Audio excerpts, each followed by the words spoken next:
মার্কেটে গিয়ে একটা ভালো মানের ট্রেন্ডিং শার্ট কিনতে আজকাল কত টাকা লাগে? ১,০০০, ১৫০০ নাকি তারও বেশি? কিন্তু কেমন হতো যদি এই সেম প্রিমিয়াম কোয়ালিটির ব্র্যান্ডের শার্টগুলো আপনি পেয়ে যেতেন মাত্র ২০০, ২৫০ বা ৩০০ টাকায়? হ্যাঁ, আমি কথা বলছি থ্রিফ্ট বা সেকেন্ড হ্যান্ড ভিনটেজ কাপড়ের। আমরা অনেকেই ভাবি সেকেন্ড হ্যান্ড মানে পুরনো বা নষ্ট কাপড়, কিন্তু সত্যিটা হলো বাইরের দেশের এমন অনেক প্রিমিয়াম এবং ইউনিক শার্ট আছে যা একবার দুবার ব্যবহার করার পর একদম নতুনের মতো কন্ডিশনে আমাদের দেশে লট হিসাবে আসে।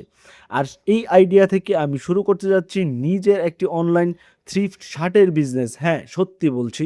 তবে একটা টুইস্ট আছে। আমার পেজে কিন্তু এখনো কোনো প্রোডাক্ট বা শার্ট বিক্রির জন্য রেডি নেই। আমি একবারে গাদা, গাদা মাল এনে ব্যবসা শুরু করতে চাইনি। আমার ভিশন হলো একদম জিরো থেকে ব্র্যান্ড কিভাবে গড়ে ওঠে, সোর্সিং কিভাবে হয়, ভালো কাপড় কিভাবে চিনতে হয়, এই পুরো জার্নিটা, আমার ভুলগুলো, আমার শেখাগুলো একদম সততার সাথে আপনাদের সাথে শেয়ার করব। আমি ঢাকা থেকে পাইকারি মার্কেটগুলো নিজে বেস্ট কোয়ালিটির জিটি মাল বা গেট ওয়ান শার্টগুলো আপনাদের জন্য খুঁজে বের করব। আপনি যদি কম বাজেটে বেস্ট ফ্যাশন করতে চান এবং দেখতে চান কিভাবে একটা নতুন বিজনেস দাঁড়ায়, তবে এখনই পেজটি ফলো করে আমার জার্নির সঙ্গী হয়ে যান। দেখা হচ্ছে পরের ভিডিওতে।